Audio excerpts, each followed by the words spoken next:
Go ahead.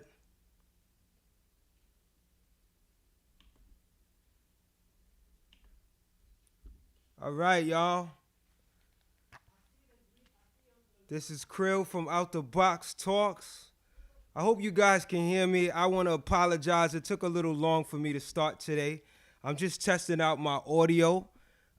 You have officially made it to our live segment. This is definitely my first time going live on Out the Box TV, so I'm really excited to be here. I'm gonna actually just, let folks come in, and see how they feel. You know what I mean? We're gonna have folks come into the room. I'm really excited today because I want to share my favorite hip hop albums of the year, man. So I hope you guys actually enjoy this. I'm gonna put these headphones down for a little bit because I don't want it to block my face so much. But yo, welcome to Out the Box, man. This is Cril. Shout out to all my peoples out there that be checking out the podcast.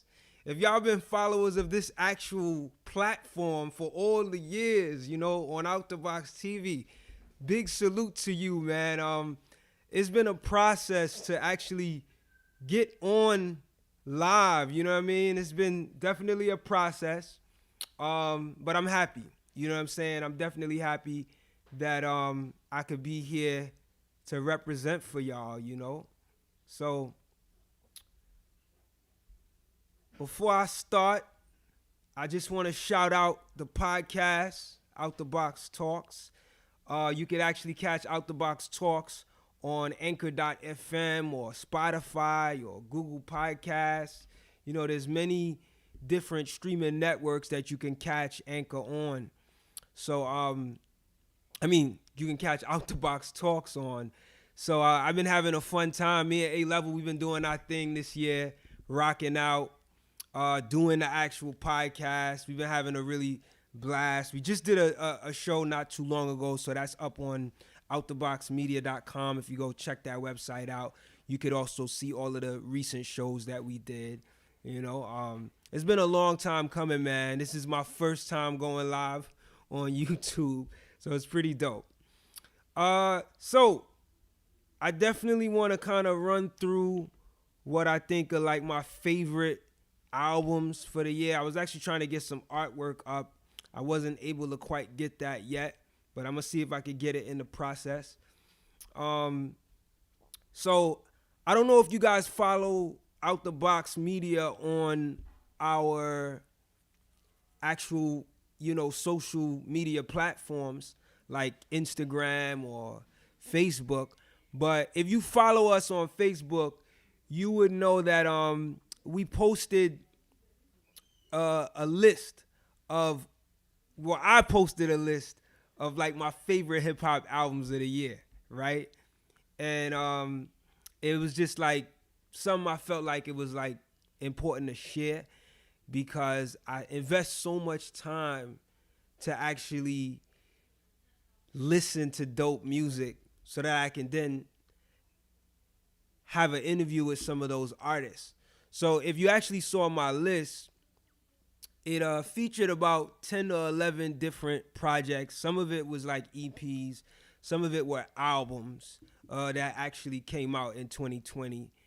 And I was really excited to share that list, So I just want to actually go down that list. If you guys are listening at the time, and you're able to, catch us on YouTube, definitely feel free to comment, on, what you feel about those albums, or if it's an album or a project I missed, definitely, share a comment on what you like, what you were feeling this year. So let me just actually pull up that list so you guys can see it. Give me 1 second. See if I could pull that list up. All right, so I'm a multitasker right now, so bear with me a little bit. Also, big ups to our Hip Hop Thinks Out the Box group. It's a Facebook group called Hip Hop Thinks Out the Box. So we post a lot of stuff on that page as well. Okay, and I know I also shared some insight on my favorite R&B and soul albums for the year too. I know, I don't get a chance to share that much, but if you go to that page, you'll see it. All right, so I'm gonna run down my list. I'm gonna start from the bottom of the list up. Okay, so what I put together as my favorite projects of the year is first project on the bottom of the list up, and it doesn't mean that they actually go in this sequential order. It was just kind of how I put it together. But D Smoke dropped the album this year called Black Habits. I thought that was a really dope project, and I'm glad that I was able to hear it. I'm actually still in the process of listening to it more, but he put out a project this year that was really dope. So shout out to D Smoke. Also, Passport Rav, he put out an EP called Dual Citizenship. I'm going to actually go through that, in this segment here today, but I'm just running through the projects that I thought was really dope. Skyzoo put out a EP called Milestones. It was a lot of dope EPs this year for some reason that, for me, I was just really happy to hear. Shout out to brother Squeegie O. He put out an album called FNTG. I was fortunate to actually do an interview with him for Out the Box Talks. So if you haven't gotten a chance to check that out, make sure you go visit outtheboxmedia.com so you can find that out. Also, Count Bass D put out an album called CBD, which actually, no, I think it is an album, but it's kind of short, so it feels like an EP. But it's one of those albums that kind of just flows, and I'll talk more about that. But yes, I was definitely feeling that. Pow Bundy is a duo that consists of Kaz Meta and Blast Mega. They put out an album, self-titled album called Pow Bundy. I was really feeling it, and I was fortunate to actually do an interview with them for Out the Box Talks as well this year. Shout out to also CJ Fly, who put out an album called Rude Boy. Really dope album I checked out. Quelle Chris and Chris Keys, Innocent Country 2. Stic from Dead Prez put out an album called Workout 2. Royce the 5'9" put out an album called The Allegory. Midaz the Beast put out a project called Where the Sidewalk Ends. Electronica put out a written testimony. And Quelle put out Descendants of Cain. So those were my actual choices. There are some honorable mentions that I do want to mention. But I want to say those were the ones that really, really stood out to me. Those were the actual solid releases that I felt really did it for me, And if you could see, some of those actual releases had artists that, like I said, I got a chance to interview. So let's get into some of the reviews, because I wanted to really take some time to review some of the music. All right. So the first project I think I'll kind of take a review on is the Passport Rav EP. I probably won't get a chance to review everything today. Maybe I'll do a part 2, but I just want to select some that I really, really got a chance to listen to thoroughly. Passport Rav's EP, Dual Citizenship. Really, really dope project. I think it came out in February of this year. I got wind of it by visiting a website that I usually frequent. It's a blog called Raw Drive. It was either Raw Drive or grownuprap.com. And, what I usually do when I'm, searching the actual internet for music, I'll go to some of these blogs. I'll check out what they have. And something about Passport Rav caught my attention. So I listened to the Dual Citizenship EP. From the first time I heard the first track, I could see that the brother was not just spitting, but actually saying something, right? He has something thought-provoking to say, and that always gets me. what I also liked about the project was the beats were very soulful, and it pulled you in, you know. It was only a few tracks. I feel like it was like 5 or 6 tracks on that EP, if I'm not mistaken. But the actual beats pulled me in. And as I would listen track after track, the subjects that he spoke on was really relevant to what black people go through on a regular and what we've been going through for a long time. You know, but he had a very clever way of like throwing in, you know, certain lyrics so that it didn't sound like he was preaching, you know. So that project I was fortunate to actually interview him after that project, and he was really able to talk to me a little bit more about why he goes with the traveling themes, you know, like dual citizenship, you know, it has a traveling theme, right? And if you listen to some of his previous music, it has a traveling theme as well. So if you get a chance to listen to that interview, he goes more in depth as to why he chooses to name some of his projects with these traveling themes. But that was just a solid project that I heard this year. He also put out an EP called Black Conspiracist that actually dropped like not too long ago, probably a month ago. That project is about 5 tracks too, really dope project. He's just keeping it official, you know what I mean? So big ups to Passport Rav. I know he's originally from New York, but he's traveled around.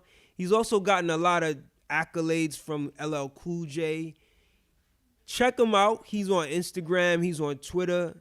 The brother is definitely one of those artists that I think we're going to be hearing about for some time from now, right? So one of the reasons why I also did Out the Box Talks, the podcast, and the move that I made this year, because if you think about it, if you've been listening last year, we were doing shows. Me and A-Level were doing shows, but I wasn't able to do as much shows. That was due in part to me not having the equipment that I felt was up to par. But this year, you know, after the pandemic hit and I saw an opportunity to be able to put out more shows on a weekly basis, I approached it from the standpoint like, okay, I know if I try to do a show every week and I try to interview an artist every week, I'm probably not going to get the big name artists or some of the more, you know, famous names or whatever, or even not so famous, but just more the names that people know about. And I said, you know what, if I'm going to do this and I'm able to do artist interviews every week, then I got to work with artists that's actually upcoming, but that's really, really talented, right?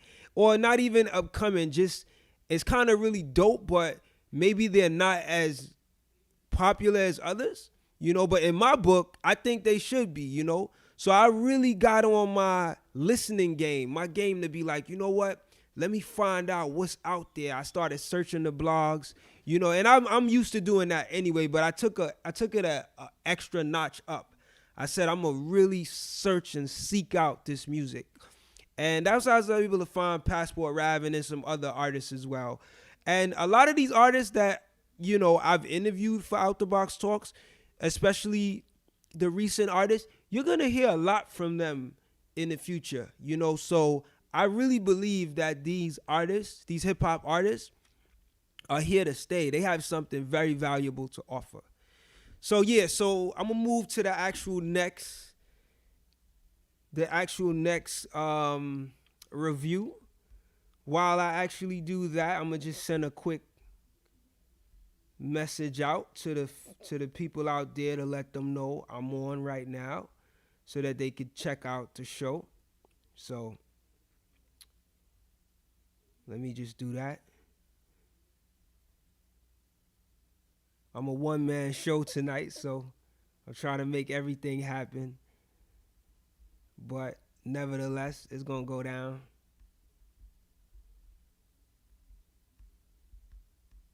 All right. All right, so what else did I put on my list? Let me see. What do I go with? What do I go with? As far as my favorite hip hop albums and EPs of 2020, I'm gonna just take my headphones off because I don't really need it.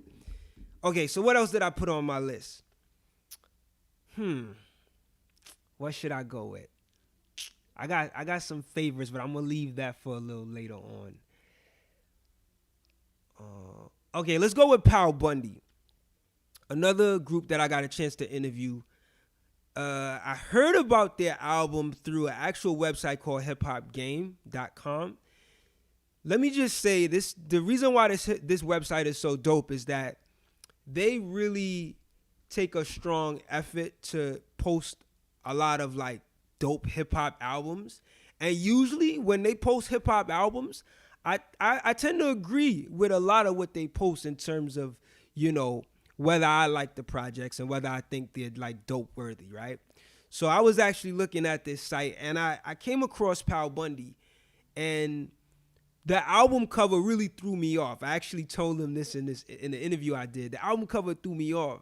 And I was like, yo, this album is on some like, it had like a Married with Children type of theme going on. And if you know Married with Children, it's some funny stuff, right? So I thought it was going to be on some comedy stuff. But I said, you know what? Let me listen to it, because the review that Hip Hop Game did, did I say Hip Hop Game? I think it's Hip Hop Golden Age.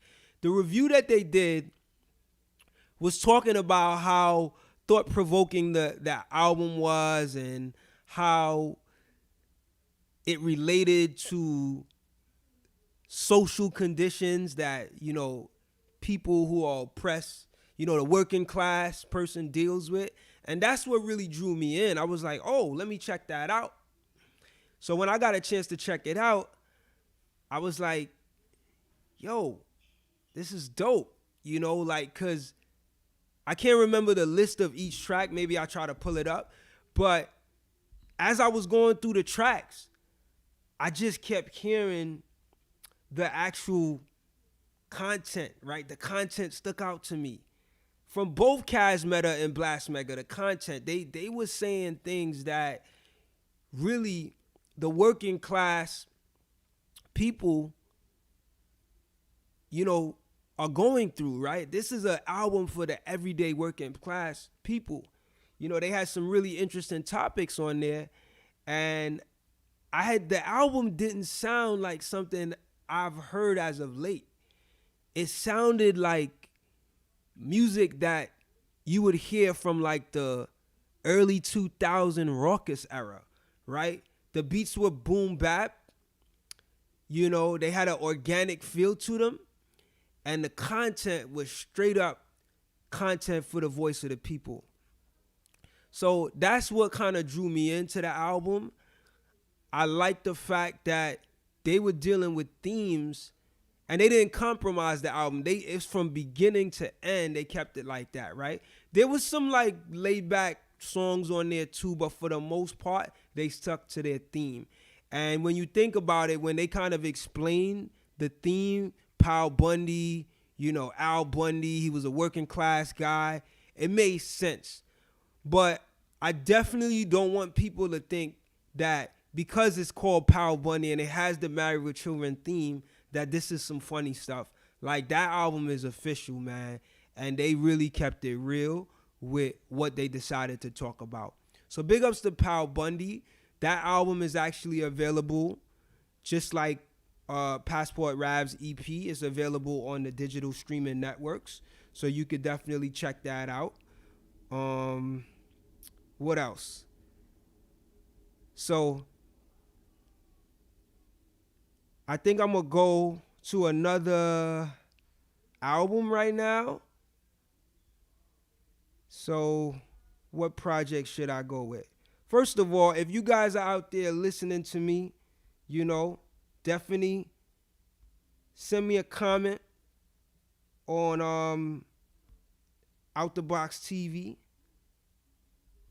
You know, I'm gonna try to look for the comments.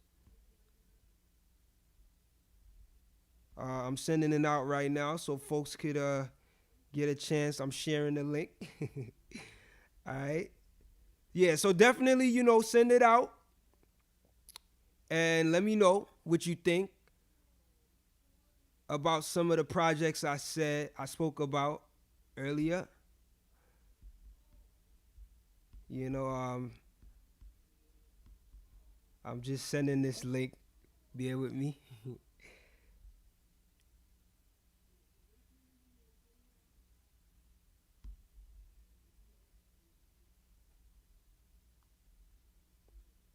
All right, so let me go to another track, man. Let me see. Another album. All right. What other project? All right, I'm gonna go with CJ Fly's Rude Boy album. CJ Fly is from Pro Era. He represents that whole squad with Joey Badass and who else? I forget the names of the members of Pro Era. But yo, CJ Fly put out a dope album this year called Rude Boy. And immediately when I heard it, I just was feeling the vibe. It's actually produced by Static Selector. And if you guys know Static Selector, he always does a really great job in terms of his production contributions. But when I heard the album, it reminded me of like that Smith & Wesson Duck Down era. It had that kind of vibe to it. And it was like really, really dope to hear the vibe. I had liked it. And I'm like, yo, this is reminiscent of what I kind of came up on, right? The other thing I liked about his album is that, you know, he was also dealing with themes that was very relatable themes to the people. You know, his music wasn't really derogatory. He wasn't really like calling women out their names or nothing. You know, it was just a real chill back vibe type of album. And I had liked that the content was like very self-reflective. You know, he was talking about some of the challenges he went through, how he was able to rise above things. And just, it was like really kind of like inspiring and uplifting in many moments of the album.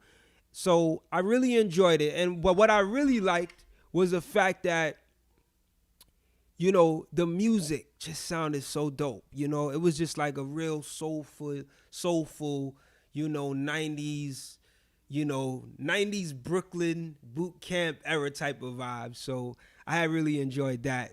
So big ups to CJ Fly. I was hoping to actually have him on the Out the Box Talks podcast, but I never got a chance yet to actually interview him. So hopefully that will happen.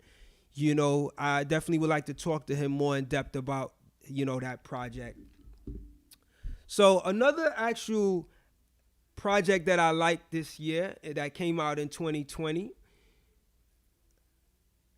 Well, I'll go for it actually, because it's been a talked about project for quite some time. Should I go for that project? Nah, I ain't gonna go for that yet. Let me hold off. Another project I like, and I really like this MC. I've been hearing about him for some years now. And to actually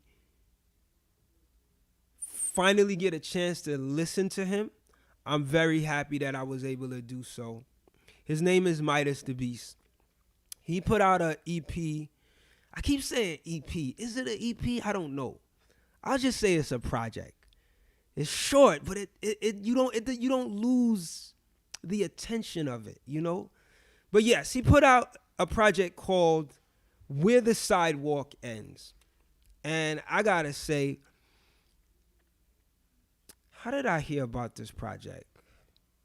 How did I hear about Midaz? Oh, big ups to Super Duddy Work Podcast. I think I'm saying it right. Blueprint and Illogic. They actually do a podcast called Super Duddy Work. And they did a review on a few albums that they had liked, or a few projects that they had liked. And I think this was back in like maybe February or March, probably March. And I always like to hear what other podcasts or other people who are in the hip hop music world have to say about Project, especially like the blogs and stuff. And I really took what they had to say and I said, yo, let me check it out. But I actually been hearing about Midaz the Beast. So when I actually heard the album, I was like, I immediately got drawn in. And definitely was the beats. The beats sounded very, it had like a Rock Marciano Marsburg kind of feel to it.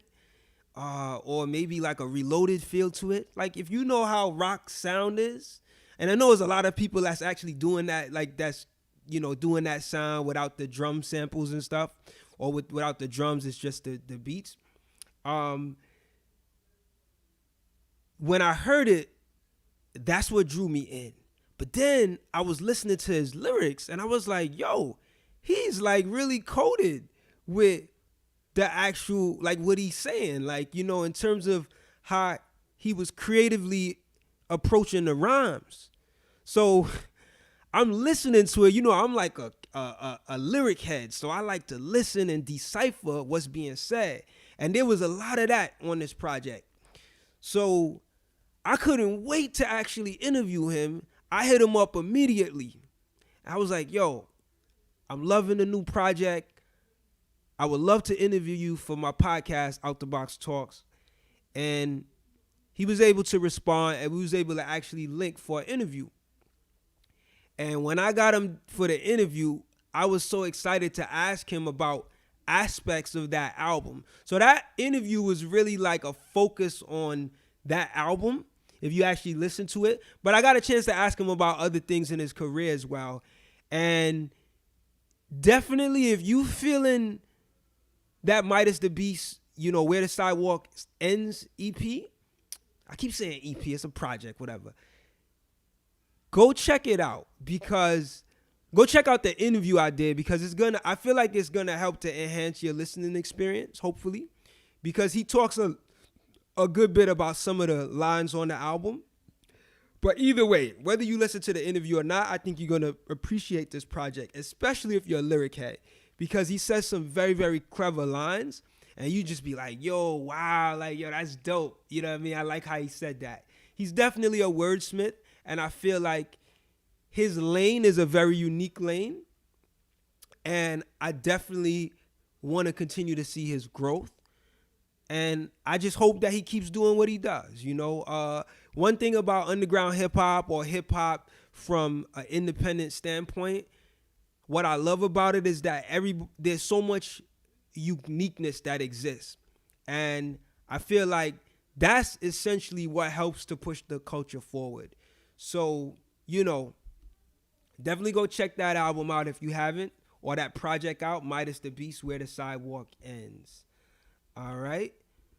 So let me go to what's next on my list. Let me check the YouTube to see if there's anyone listening. I'm live right now, so if you guys don't get a chance to catch this while I'm actually live, hopefully you'll catch it at a later time, because I'm gonna leave the link up, the video up for you guys to see. All right, let me just make note.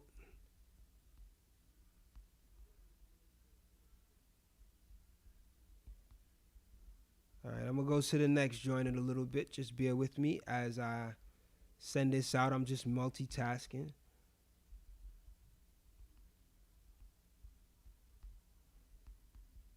All right.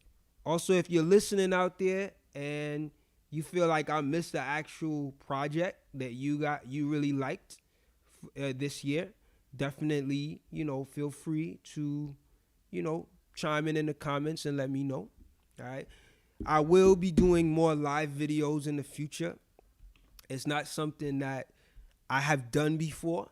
So I'm looking forward to doing more of that and hopefully, actually doing live interviews where I can actually have someone, have some of these artists on the screen with me visually. That's going to be really dope. Yep. So let's go again. What's another project that I enjoyed this year that I feel like is my favorite? I actually want to shout out Quelle Chris Keys, their Innocent Country 2 album. I can say that one is an album. I actually enjoyed that. It's funny because leading up to that album being released, I was hearing a lot of talk about it, and then after it came out, I didn't really hear much talk about it. But I definitely feel like that was one of the better projects of the year. Hopefully it's not a slept on project. Hopefully when we get to see like the end of the year list, it'll show up as like some of the best projects that came out in hip hop this year. But Innocent Country 2, it's obviously part 2, but it's different, a little different than the first one. What I loved about this album was the soulfulness about it, but the vibe as well. It sounded very well produced. I think that's the way to describe it. Very well produced. There's a lot of themes in there that, again, deal with what the people are currently going through. It's people relatable. It's thought-provoking. There's some really shining moments of some of the guests that are on the album. Let me see if I could actually pull it up so that you guys can see, so that I can actually shout out some of the tracks. But there's some really shining moments for some of the guests. Shout out to Cavalier, who I'm a really big fan of. I like his music. I like his style. He's definitely one of those artists that you got to really pay attention to, and you really got to follow his music. But I love his whole vibe, right? I think my favorite track might be Living Happy or Sacred Safe. And it features, I know Sacred Safe has Cavalier on it. I'm just going to bring it up real quick. It has Cavalier. And it also has Homeboy Sandman. He has a stellar verse. He like steals the show with that verse. But they all kind of do their thing. I like Sacred Safe because they are, they're talking about, real stuff that affects them, that they've been through. And it's just one of those tracks that you could really sit back and like vibe to and be like, yo, I appreciate the content, There's also some really interesting moments. There's some singing on here that I really enjoy. Shout out to Merrill Garbus. Earl Sweatshirt is also in the album. We also have, who else? Pink Sifu, Billy Woods. There's a number of features on here. But I get the sense that Quelle really took the time to like hone in. One thing about Quelle, every time he releases a new project, it always sounds different, but you still get that same quality, And this one really, really stands out. It just sounds very like there's a really nice vocal presence on this album. It's very, like I said, well produced. It has definitely hip hop shining, but it has some really good moments where it just sounds really musical. That's the other word I'm looking for. It sounds really musical.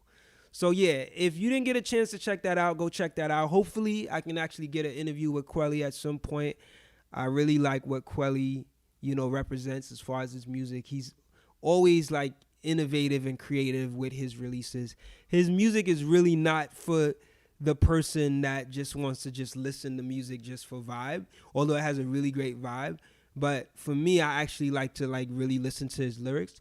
And if you follow what he's saying, you might not get everything, but if you follow it, you can really appreciate, that he takes time to actually put these rhymes together.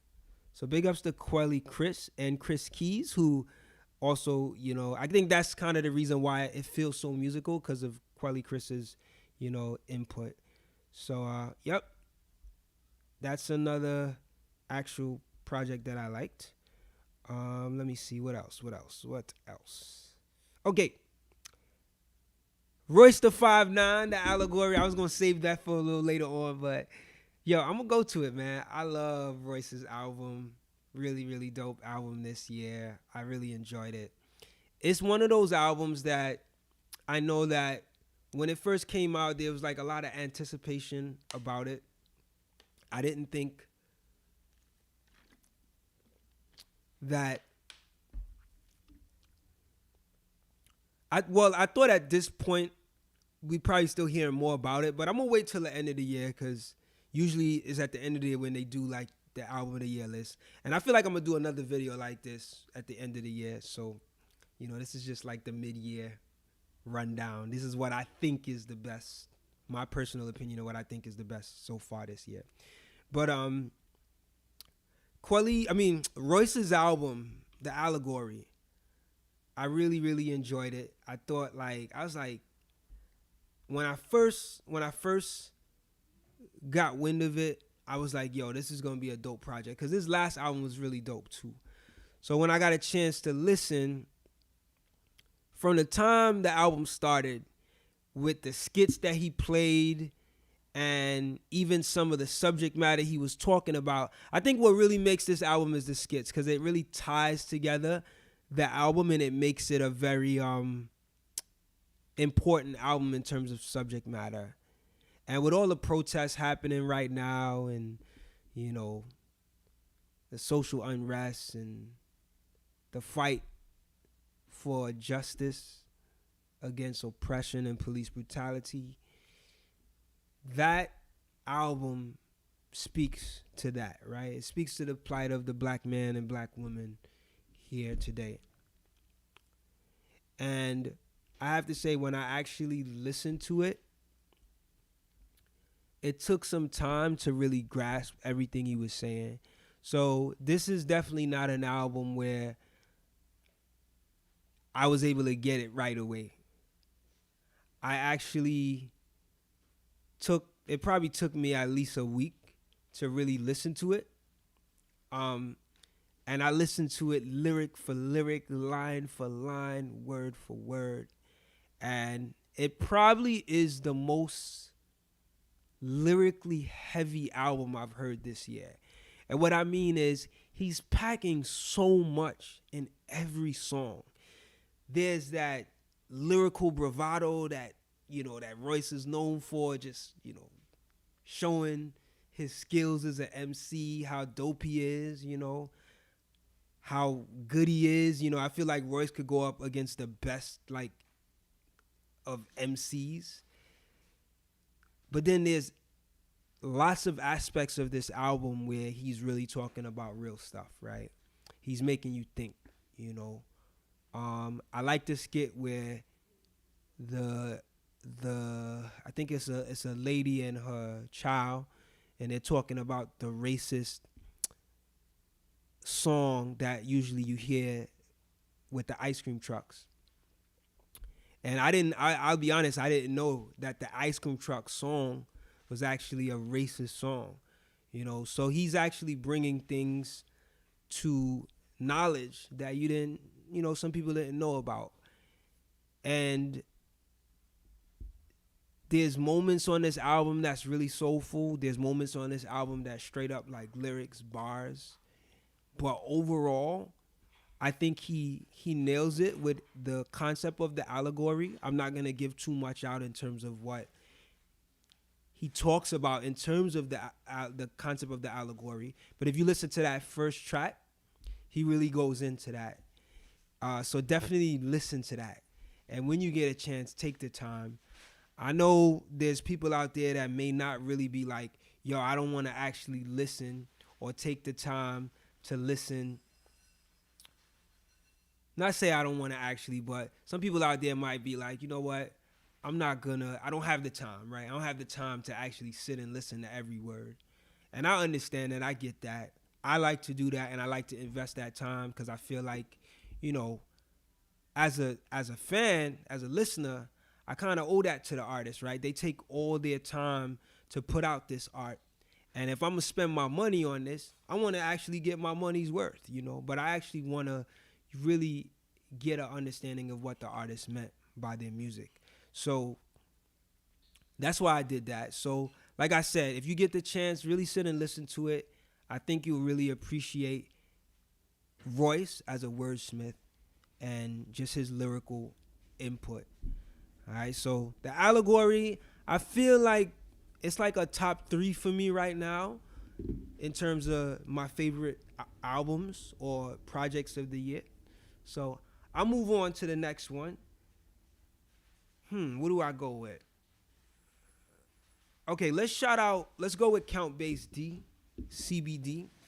I'm kind of going off my head with some of these projects too. I really didn't put together a script. I'm just going off my head. I felt like this would be an actual good time, a good way to introduce myself out the box live. So, hopefully, you guys appreciate this. So yeah, Count Bass D put out a project called CBD. And it's like it's cool because it also has like an acronym for his name. And I actually heard about this project also through Blueprint and Illogic Show, Super Duddy Work Podcast. I hope I'm saying it right. But it made me, I was already familiar with Count Bass D. From his work with MF Doom and Lil Psy and, his work just doing stuff in the underground. I was already familiar with him. And I always like to listen to whatever he has new coming out. But I didn't expect that this project was going to be so cohesively dope. Like, it's straight up vibes. And then he also says some really thought-provoking things on the album. It's not too heavy, but it's not no nonsense he's spitting, It actually is really short, but you don't even get the sense that it's short like that, right? It just like every track just flows from one to the next. And that's probably the biggest thing I like about the Count Bass D project. I was hoping to actually have him for an interview, but he wasn't able to, and that's cool. Hopefully maybe in the future or whatever for Out the Box. But I really enjoyed that project. His sound, also the production sound was like really, really rich. It was soulful, but it just sounded really rich, And like I said, it just the project just flowed from track to track. So I actually enjoyed that. So yeah, that's it. I'll just keep it short and sweet for that one. So big ups to Count Bass D.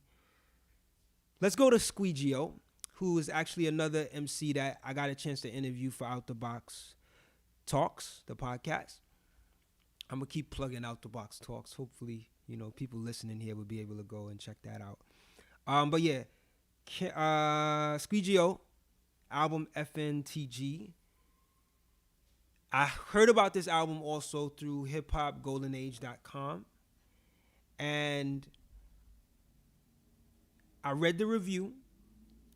It showed up as one of their favorite albums of the year so far. And I actually took note, and I went to like Spotify to listen to it. And it took me a little while to get into it. What I immediately noticed was the production sounded very like Wu-Tang-ish, very 90s Queensbridge type vibe. So I was definitely hearing that essence of like 90s hip hop. And that was really refreshing because I know that there's artists that do it, but it was dope to hear an actual artist from New York City. He's actually from Staten Island doing that sound. And his verses, his rhymes wasn't about glorifying negativity in hip hop. He was really like critiquing the BS that happens in hip hop, and he was just, he was like an older head talking to the youth. Even though he's not really an older head, but, like an old soul, you know what I'm saying? And I really admired that. It was pretty mature of him to rap like that in the album, Now, of course, there's like street elements to the album. Squeegie O, you know, he does his thing, right? There's profanity in there, but it's not over the top. It's not like he's like disrespecting anyone. He's not really disrespecting women like that or disrespecting other brothers. He's just critiquing stuff, you know, um, and it's an elevation, right, with the album title. So, I gotta big him up. I got a chance to interview him for Out the Box Talks, and it was really dope. I really had a great conversation with him. He seems like a real good brother, and I feel like his music is gonna be here for quite some time. I like the sound. There's a producer named P Soloist that actually produced the album. I think he's from, he thinks he's from the UK. I think it's like Netherlands or something, if I'm not mistaken. But he did a really good job producing the actual project. And I like that sound. I would love to see another project with them too. And I would like to see more music from Squeegie O. And I know he usually does. He's on Instagram. I'm forgetting his Instagram tag right now. But if you just follow Out the Box Media, you'll probably see, the post that I did with him, and his Instagram is tagged there. So yeah, big ups to Squeegie O, a New York MC that to me is really representing the right way. And go check out FNTG. All right, so next up, I definitely want to talk about what's the next project. Let me see. All right, I'm gonna talk about D Smoke. I won't say too much because I actually have to revisit this project. But I had heard it's actually called Black Habits, D Smoke's album. I had heard about actually Hip Hop Golden Age again. I checked that website out and I saw his album, but I had heard about him before. I think Stic from Dead Prez had posted his album, and that's where I first heard about it. And it just made me say, you know what, let me check it out. And when I heard it, it reminded me of the Kendrick Lamar sound, and I know D Smoke is coming from, I believe, Compton, definitely that LA area.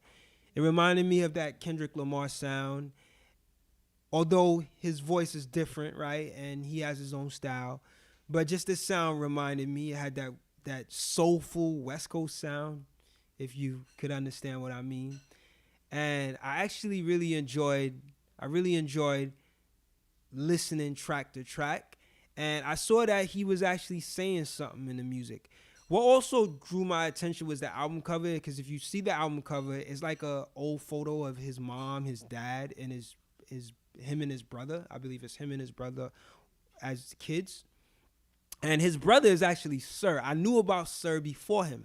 I didn't know they were brothers. Sir is an actual R&B, male R&B artist. So I didn't know that they were brothers. But when I heard about D Smoke's album, like I said, I listened to it and I thought it was dope, man. Like, it's very soulful. It's very musical. It seems like he put a lot of thought into the actual lyrics. And I think it's worthy to actually listen to when you get a chance if you haven't. So that album is called Black Habits by D Smoke. I think it's one of the albums that is probably going to show up on more of the like popular lists because it got some good recognition. And for me, I'm not a hype person, but I give credit where credit is due. If I think a project is dope, I'm a shout it out. You know what I'm saying? So that's that. What else? Let me see what else I got on my list. I'm nearing. Oh, let's go with Skyzoo, Milestones EP. That actually came out not too long ago, so it was one of the last albums I added to the list. And I'll talk about some albums that just dropped like yesterday, right? There's some dope albums. There's one particular dope album that dropped yesterday that if you've been following my social media, you know what I'm talking about. But I definitely want to talk about, what did I say? I lost my train of thought. What was the project I said? Oh yeah, Skyzoo Milestones. Not a long album, not a long EP. It's actually an EP, but you really got to give it up to Skyzoo for his creativity when it comes to music. He's one of them dudes that I actually really enjoy like listening to and deciphering his lyrics. He never really disappoints. He always does a really good job, I think, when it comes to his lyrics. And this album, this EP doesn't fall short of his greatness. The last project he did was with Pete Rock, and it really it showed up like in my top 5, I think. I had really liked that album. For the contribution of Pete Rock is one of Pete Rock's best music contributions of recently. And Skyzoo just shined, you know. And he did it again with this. I'm not sure who did the production on this. I'm not sure if it was actually him. I gotta like revisit that. But the themes on this project is really dope. It's like a conversation between a father and a son. And it's like a concept project, if you ask me. You know, like you never really hear concept projects that much, let alone with this type of theme, father and son. And I really enjoyed that he took the time to go there with that. Outside of that, the album just sounds really good. It's like music to your ears. It's very soulful, you know. Lyrically, he takes it there. You know, his lyrical dexterity is like always top notch. He puts thought into his rhymes, and his music is very relatable, right? So I think if you're a man or a father with a son, you know, he also has topics on there where he talks about if you're a father that don't, like your child is not, you know, you're not with your child's mother, you know, how, you know, he sparks conversation about that, and, you know, how he's been, you know, how to get through that, you know. So it's a really mature album, and for men, I think it really stands out. So, but you know, women could actually listen to it too and really enjoy it. So big ups to Skyzoo on his Milestones EP, you know, and yeah. So, and he also put out a project not too long ago. I think it was,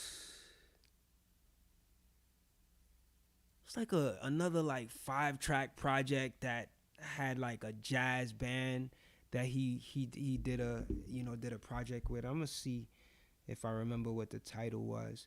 But that was actually good too. But the Milestones EP to me was top notch. So you still got a lot of time to listen to it. It recently came out, so it's probably the latest album that I had put on the list. So you know, definitely get a chance. When you get a chance, check that out. Let me go to the comments to see if anybody, you know, has anything to say, or if, you know, who's checking out. But yeah. So let me see what else next. I'm actually getting closer to the end of my list.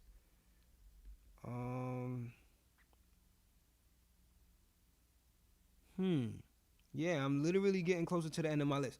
All right. So the other project that I really like this year is from Stic, from Dead Prez. He put out an album called The Workout 2. Immediately when he posted on Instagram that this album was coming out, I was like excited. Workout Part 1 was one of my favorite albums of that year, mainly because of the mature content. I had never heard a hip-hop artist, do an album that dealt with health and wellness. Not in that way, right? Like this album was like beginning to end health and wellness. And he nailed it with Workout, right? He had themes that was dealing with mental wellness and a lot of themes dealing with physical wellness, right? And there's even a song on Workout 1 where he does with his wife. It's called Baby Fat, and it's about women that after they give birth, you know, working to get their body back in shape and, you know, husbands or partners kind of supporting them in that process. So I had really loved the Workout One album because of that, and because of those topics that he was touching on that I felt is like important, right, and inspiring. One of the things that makes hip hop such a dope art form is because I truly believe hip hop can educate. And that album to me was like a process of educating. I always say when I heard Let's Get Free, when I heard the track Be Healthy on Let's Get Free, it had an impact on my diet in terms of, me choosing to eat healthier. So big ups to Stic and big ups to Dead Prez. I know they recently celebrated their 20th anniversary for Let's Get Free. So, and that album rings so true and relevant to what's going on today. But yeah, let me get back to the Workout 2. Workout 2 picked up from where Workout 1 left off. Workout 2 is a little bit different, but it's the same type of themes. And all I could say, man, like, Stic is one of the most inspirational brothers that represent hip hop today. He makes music that is about uplifting you for real.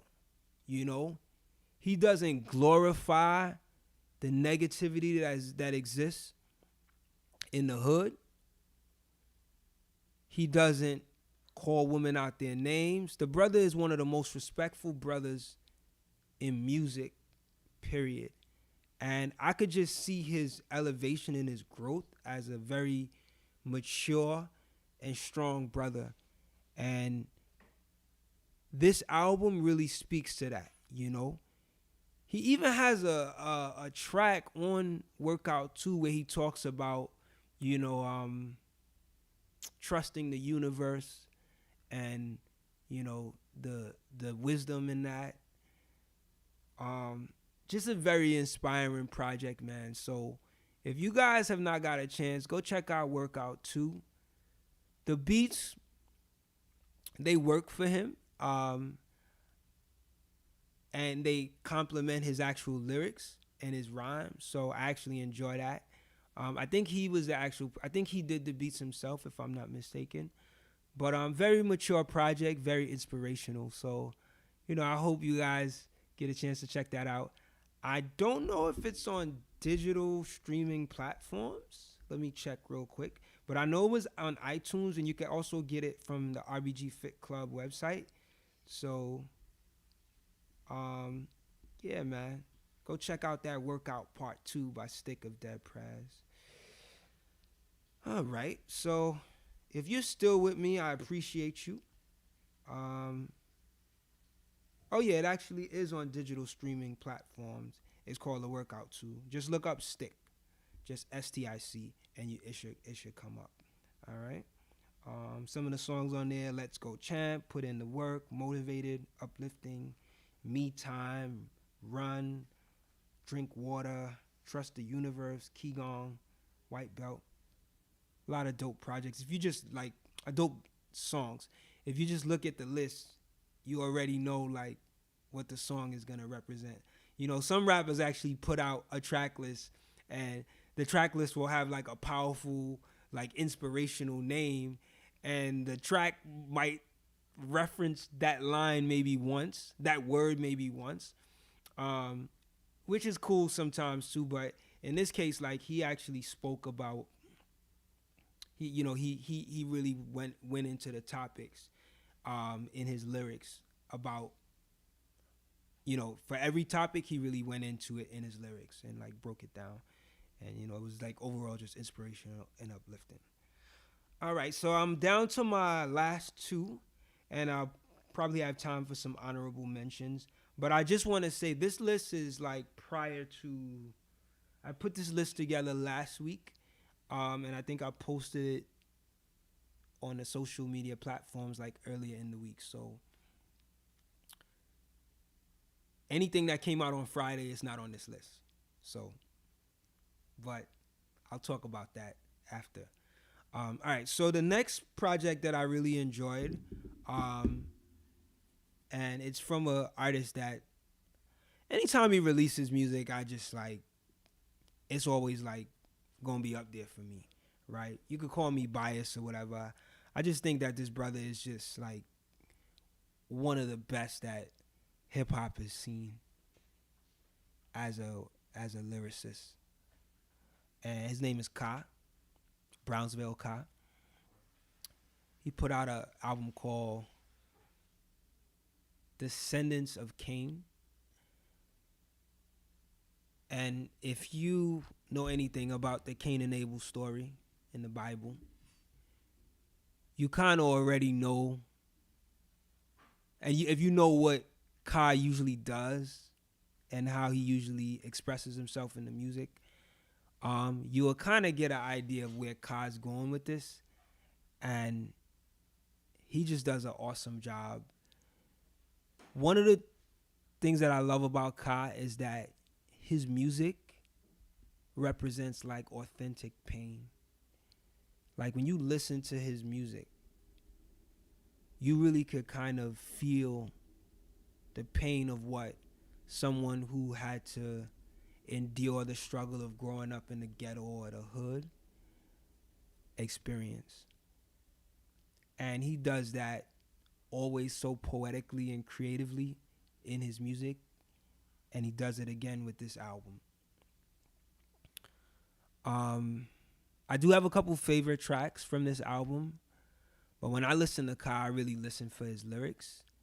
And it's almost like dissecting or trying to put a puzzle together when you listen. So I have to admit, I have not given this album the 100% thorough listen that I usually give it, but I probably gave it about a 40% listen. But he always just delivers so eloquently that I know I'm going to enjoy it, you know?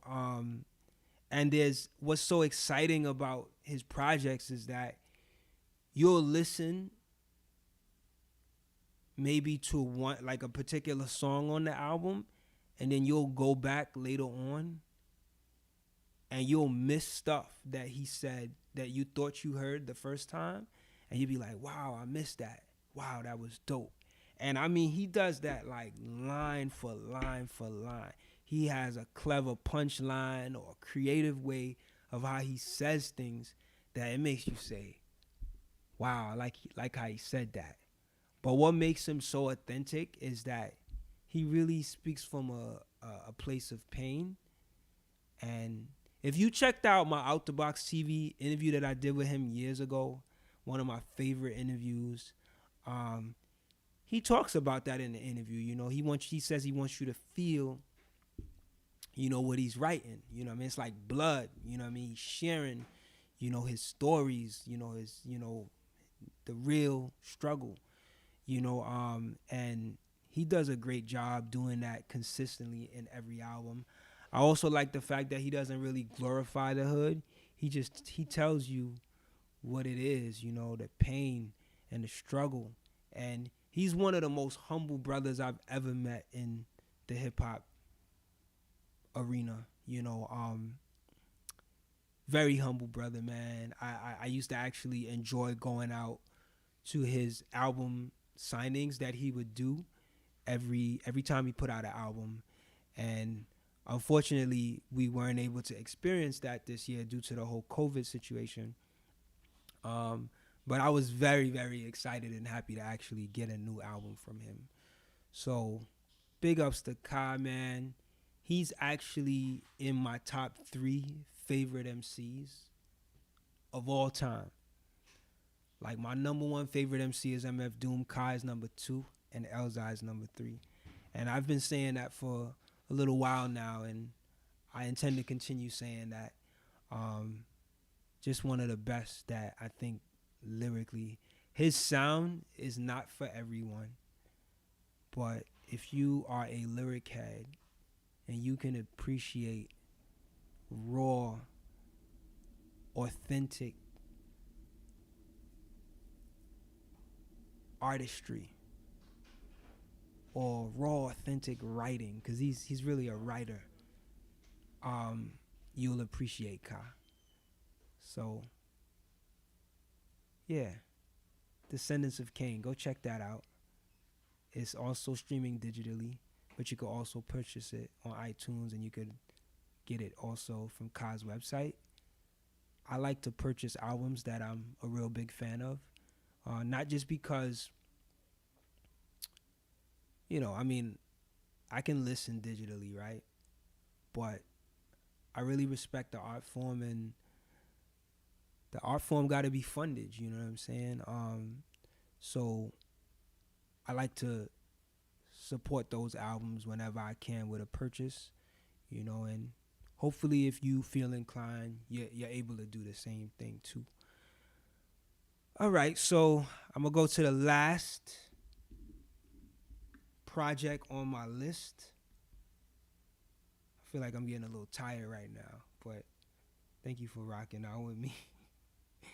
The last project on my list, which I think is probably my favorite album of the year, is really between this Kai's album and this project. I'm still not sure which one is like my number one, but I'll say the Electronica album, Written Testimony. I was saving that one for later on. Now, it's also A-Level's favorite album of the year, so big up to A-Level. A-Level, if you're listening, big ups to you.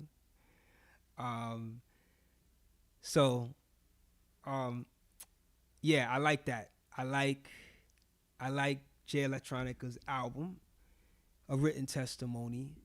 I know when it came out, well, a lot of people wasn't really expecting it to come out, right? Even me. I thought that we might not even see its release. And then when we got wind that it was actually gonna come out, I was like, dope. So I actually, when I heard it, I was like real happy that it eventually came out. Give me a second, y'all. I'm just texting someone back.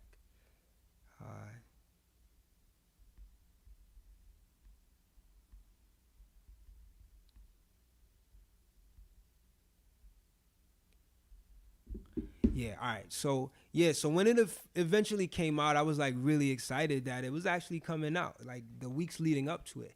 And this was right before like COVID hit. They were actually supposed to do a album release party in New York, and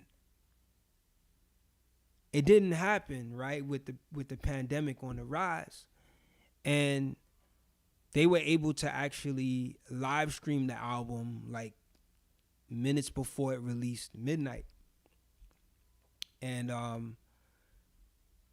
was really excited. When I heard it.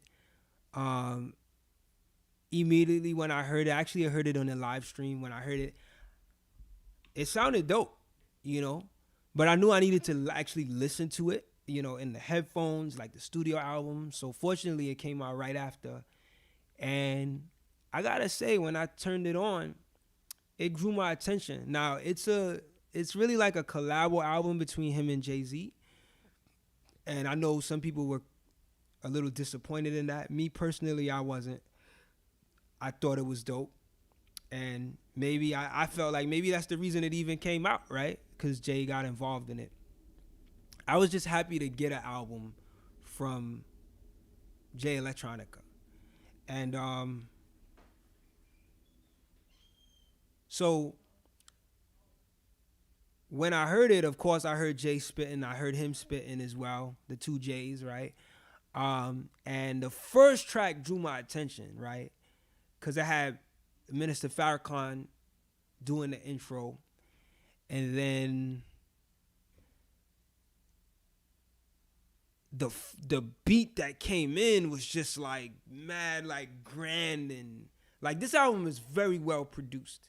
It sounds big, and I think Young Guru had something to do with the engineering, and that's what really drew my attention. It's not a long album. The vocals are not even that long, but it hits. It's probably the biggest sounding hip hop album of the year. And I was really a little thrown off by how much critique this album got. like when it came out, it was a lot of people saying that this album is not what we expected. We waited too long for this, and this is what we get. It's too short. And while I could understand that, at the same time, I thought it was dope. Like, if you just take aside the fact that we didn't get the album that we were looking for him to release, like we were looking for a solo album from him, we didn't get that, but we got something. With so many albums that are these highly anticipated albums that never come out or that take forever to come out, to actually see this project be released, to me, it's an actual win for hip-hop. You know, they're currently talking about the Black Star album possibly never coming out. Talib Kweli just did a post on Twitter about that, and me and A-Level talked about it in our podcast. This second Black Star album with Madlib, and this is not like a surprising thing. As unfortunate as it is, it's not a surprising thing because we feel this way about Mad Villain too. There's endless projects that we've been waiting on that still is yet to be released, you know? So at the end of the day, I'm just appreciative that that album came out. And I really don't think if you listen to that album, you could really say that that album sucks. The album is a good album. You know what I mean? It might not be what you expected from Jay Electronica, but he's representing. You know, he's definitely representing. Jay-Z is representing as he usually does. Jay-Z's doing what he usually does, right? But I think you should take a chance, and these are for people that's critiquing this album. Take a time and listen again, and even listen to what Jay Electronica is saying, because he's saying some really interesting things.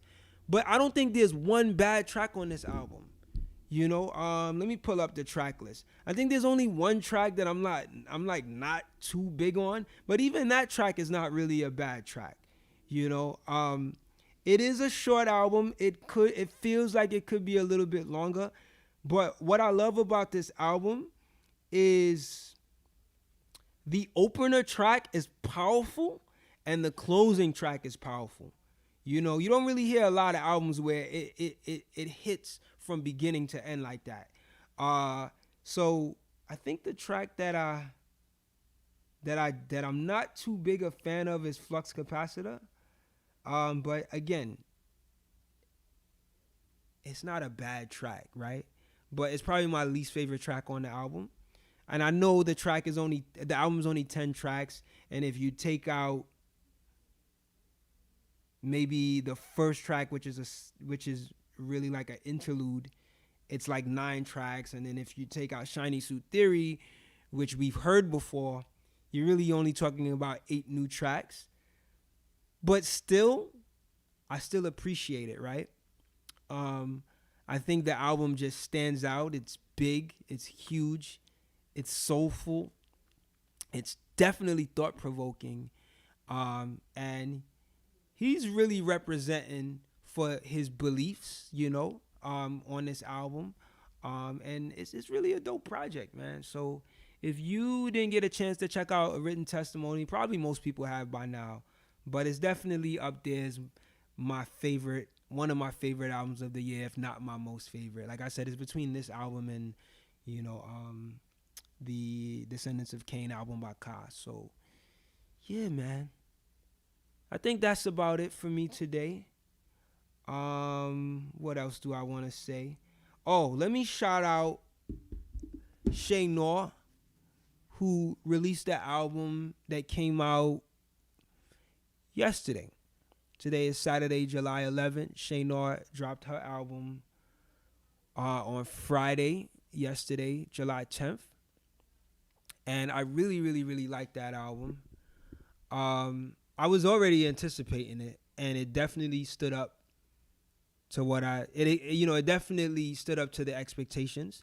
I knew it would because it was produced by Apollo Brown, and Shay is just dope. Like, listening to her previous projects, this sister can really spit.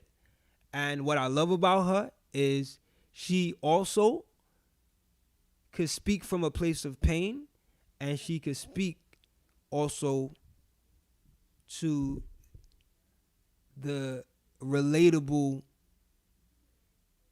everyday struggle, of the everyday person, or the person coming from the hood. And she does that eloquently on this album. The album is called As God Intended. It just came out. The opening track is really, really dope. There's a brother, I think it's Black Soul, that's actually singing on it. And it sets the tone, man. It's such a dope opening track. So salute to Apollo Brown, man, for really curating this album and making it, do what it do. And salute to Noir for really, putting that time in to really share her story and just this heartfelt music through her lyrics. There's definitely elements in the album that I actually like a little bit more than others, but overall it's very cohesive. So I'll probably do a review for that later on in the year. It's likely going to show up on my top list at the end of the year because it's just so dope. Another project, and shout out to Noir because I actually just did an interview with her too for Out the Box Talk. So if you didn't get a chance to check that out, go to outtheboxmedia.com. If you're on Spotify, you're on Google Podcasts or what else? Apple Podcasts. You could always, look on the podcast to find that interview. It was, I think that was like episode 29 or something, I think it was episode 29. So go check out that. What else?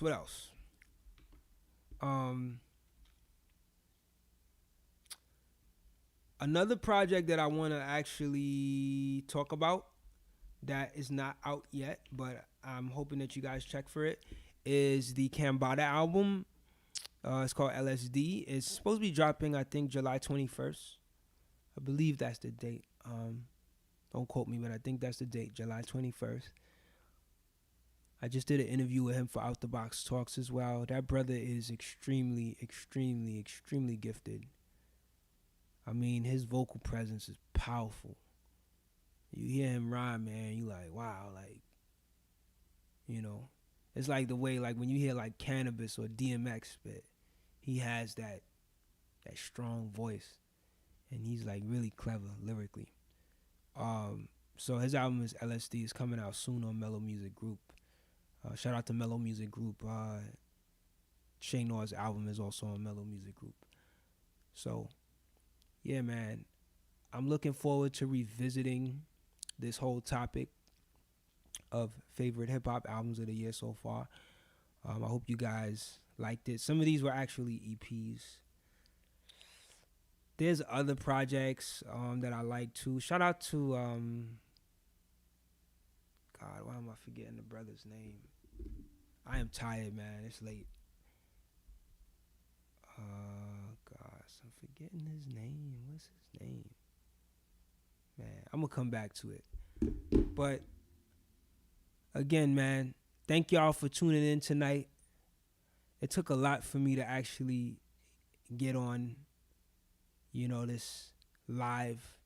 I've never done a YouTube live video for Out the Box TV yet, so I hope you guys enjoyed some of it. I'm gonna try to do more videos like this. I really want to include hip-hop MCs.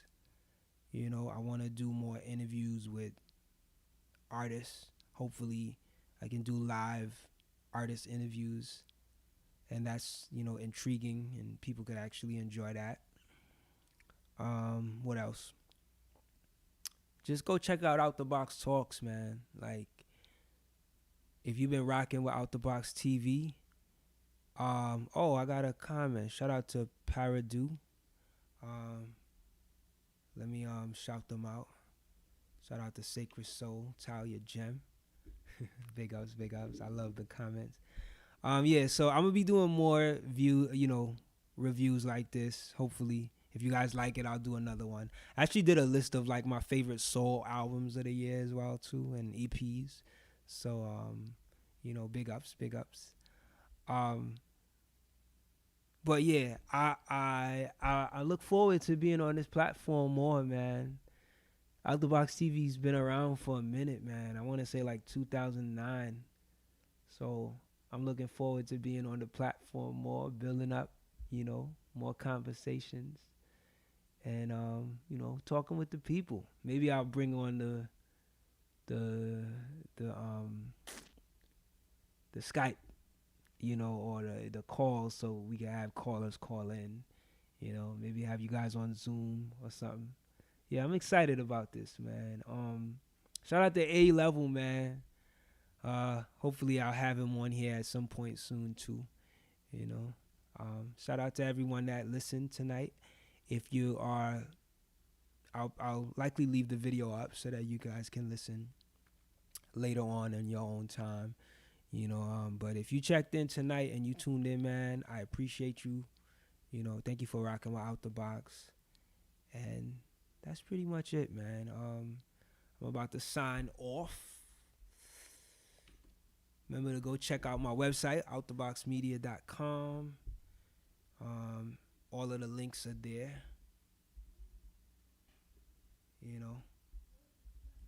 And, I hope you guys like what I do, like what me and A Level do. We take a lot of pride in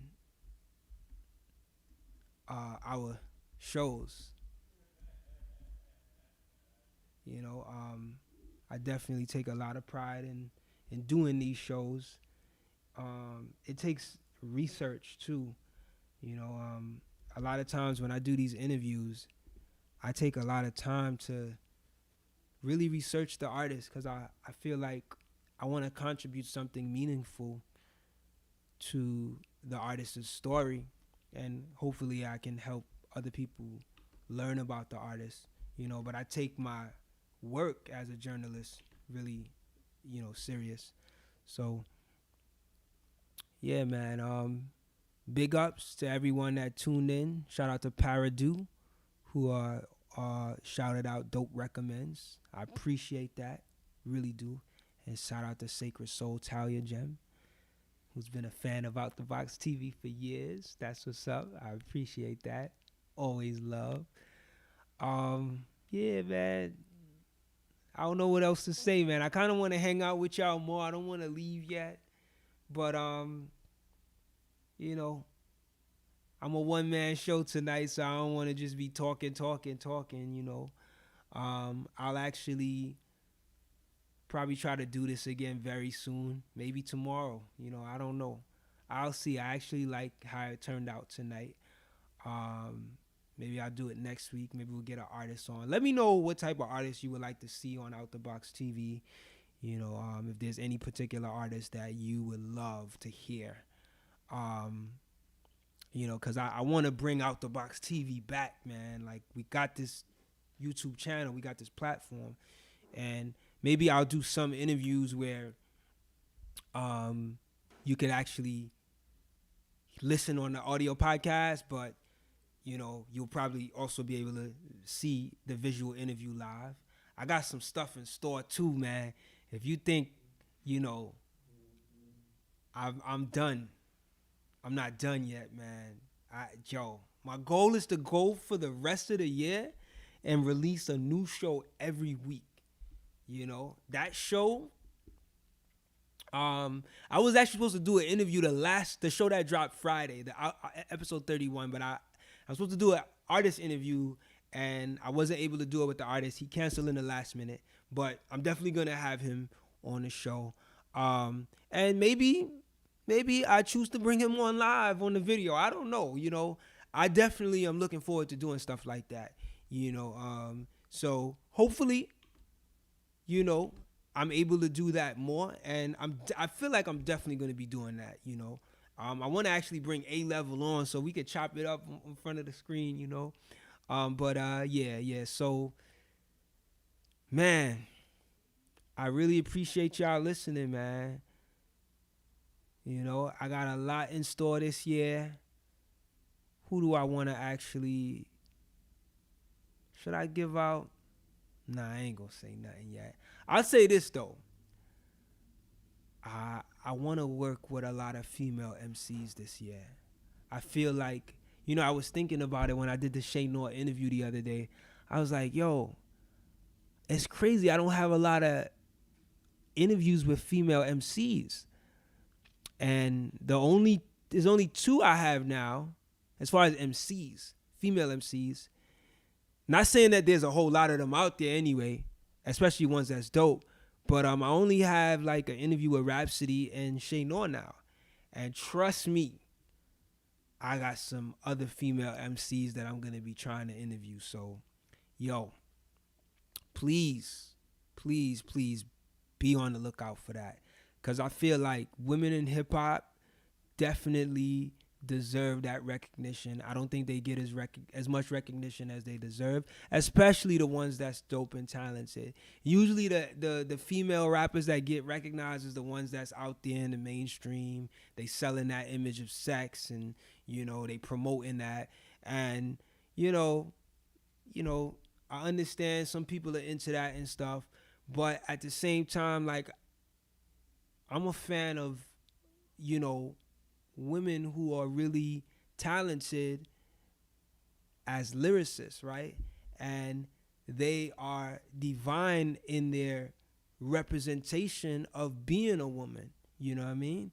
And they carry themselves very well, respectfully, and it's also delivered in their music, and they're comfortable in being themselves, So I want to definitely showcase more of that. So every female that you see on my platform, for the most part, is going to be representing that. And I don't really want to name no names now, but just be on the lookout. I'm going to be trying to interview more female MCs, also female artists that dabble in hip hop and soul as well. So, I'm going to really make an effort to do more interviews with those kinds of, with female MCs. What else do I have in store? I'm just going to keep working, man. I'm going to keep working.